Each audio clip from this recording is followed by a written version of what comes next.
Hi hello welcome back. ഇന്ന് ഞാൻ വന്നിട്ടുള്ള നല്ല ഹെൽത്തി ആയിട്ടുള്ള ഒരു സ്നാക്കിൻ്റെ വീഡിയോ ആയിട്ടാണ്. ഒട്ടും തന്നെ ഇതിൽ ഓയിലില്ല, വിത്തൗട്ട് ഓയിലായിട്ടുള്ള ഒരു സ്നാക്കാണ് ഞാനിപ്പോൾ ഇവിടെ ഉണ്ടാക്കിയിട്ടുള്ളത്. നല്ല ടേസ്റ്റാണ്, ഈസിയുമാണ്. അപ്പോൾ അതിന് വേണ്ടിയിട്ടുള്ള ചേരുവകൾ പറഞ്ഞു തരാം. അതിനായിട്ട് ഒരു പാൻ എടുത്തിട്ട് ചൂടാകുമ്പോഴത്തേക്കും അതിലോട്ട് 1 കപ്പ് അവലെടുത്ത് കൊടുക്കാം. നിങ്ങൾക്ക് വെളുത്ത അവലോ അല്ലാതെ ബ്രൗൺ കളറിലുള്ള അവലോ ഏത് വേണേലും എടുക്കാം.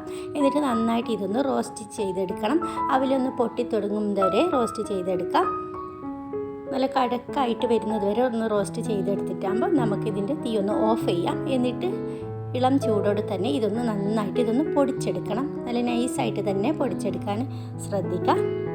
അങ്ങനെയിപ്പോൾ ഇത് പൊടിച്ചെടുത്ത് വന്നിട്ടുണ്ട്. ഇതവിടെ മാറ്റി വെക്കാം. എന്നിട്ട് മറ്റൊരു പാത്രത്തിൽ എടുത്തിട്ട് ഞാൻ ഇതിലോട്ട് 1/2 കപ്പ് ശർക്കര പൊടിയാണ്. നിങ്ങളുടെ കയ്യിൽ പൊടി ഇല്ലെങ്കിൽ ഒരച്ച് ശർക്കര എടുത്തിട്ട് 1/4 കപ്പ് വെള്ളവും കൂടി ഒഴിച്ചിട്ട് അതിനെ പാനിയാക്കിയിട്ട് എടുത്താൽ മതി. ഞാൻ പൊടിയായതുകൊണ്ട് ചൂടുവെള്ളം മാത്രം ഇതിലൊഴിച്ച് കൊടുത്തിട്ട് അങ്ങനെ തന്നെ വെച്ച് കൊടുക്കുകയാണ്. എന്നിട്ട് ഒരു പഴം എടുക്കുക. നല്ല നേന്ത്രപ്പഴമാണ് ഇത്. നല്ല പഴുത്ത പഴമാണെങ്കിൽ നല്ല ടേസ്റ്റാണ്. എന്നിട്ട് നന്നായിട്ട് ഇതൊന്ന് കട്ട് ചെയ്തെടുക്കണം. കുഞ്ഞു കുഞ്ഞായിട്ട് അരിഞ്ഞ് വെച്ചാൽ മതി. എന്നിട്ട് നേരത്തെ വറുത്തെടുത്ത ആ പാത്രത്തിലോട്ട് തന്നെ 1 സ്പൂണ് നെയ്യാണ് ഒഴിച്ച് കൊടുക്കുന്നത്. ചെറിയ ടീസ്പൂൺ നെയ്യ് മാത്രം മതി. എന്നിട്ട് ഇതിലോട്ട് നേരത്തെ അരിഞ്ഞ് വെച്ചിട്ടുള്ള പഴം ഉണ്ടല്ലോ അതിട്ട് കൊടുത്തിട്ട് നന്നായിട്ട് ഇതൊന്ന് വഴറ്റിയെടുക്കണം. ഈ സമയം തീ ഒന്ന് ഹൈ ഫ്ലെയിമിൽ തന്നെ വെച്ച് കൊടുത്താൽ മതി. അപ്പോൾ പെട്ടെന്ന് തന്നെ റെഡിയായി കിട്ടിക്കോളും. അങ്ങനെ കുറച്ച് വാടി തളർന്ന് വന്നിട്ടുണ്ട് പഴമൊക്കെ. ഈ സ്പാച്ചില വെച്ചിട്ട് സ്പൂൺ വെച്ചിട്ട് ഇങ്ങനെ തന്നെ ഒന്ന് ഉടച്ച് കൊടുത്താലും മതി. ഇതിലോട്ട് 1/4 കപ്പ് തേങ്ങാ ചിരകിയതും കൂടി ചേർത്ത് കൊടുക്കാം. അതും ചേർത്തിട്ട് നന്നായിട്ട് മിക്സ് ആക്കിയിട്ട് എടുത്താൽ മതി. പിന്നെ ഇതിൽ ഞാൻ അണ്ടിപ്പരിപ്പോ മുന്തിരിയോ ഏലക്ക ഒന്നും ചേർക്കുന്നില്ല. നിങ്ങൾക്ക് അതൊക്കെ ഇഷ്ടമാണെങ്കിൽ അതും ചേർത്ത് കൊടുത്താലും നല്ലതാണ്. ഞാൻ അതിനൊന്നും ചേർക്കുന്നില്ല. എന്നിട്ട് നേരത്തെ കലക്കി വെച്ചിട്ടുള്ള ശർക്കരപ്പാനി ഇതിലോട്ട് ഒഴിച്ച് കൊടുക്കാം. എന്നിട്ട് നന്നായിട്ട് ഇതൊന്ന് മിക്സ് ആക്കിയതിന് ശേഷം ഒന്ന് തിളച്ച് വരാൻ അനുവദിക്കുക. തിളച്ച് വരുമ്പോഴത്തേക്കും നമുക്കിതിൻ്റെ തീ ഒന്ന് കുറച്ച് കൊടുത്താൽ മതി. ഇപ്പോൾ തിളച്ച് വന്നിട്ടുണ്ട്.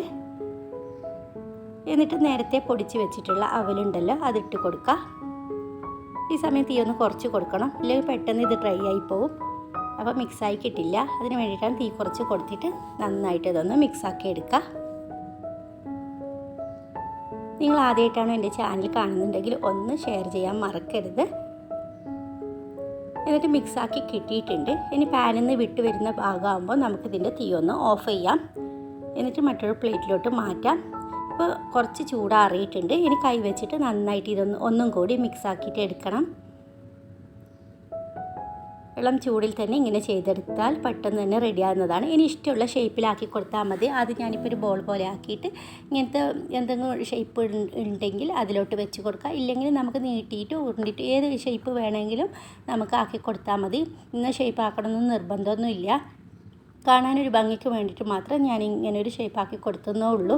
വളരെ ഹെൽത്തി ആയിട്ടുള്ള എന്നാൽ ഈസിയാണ്.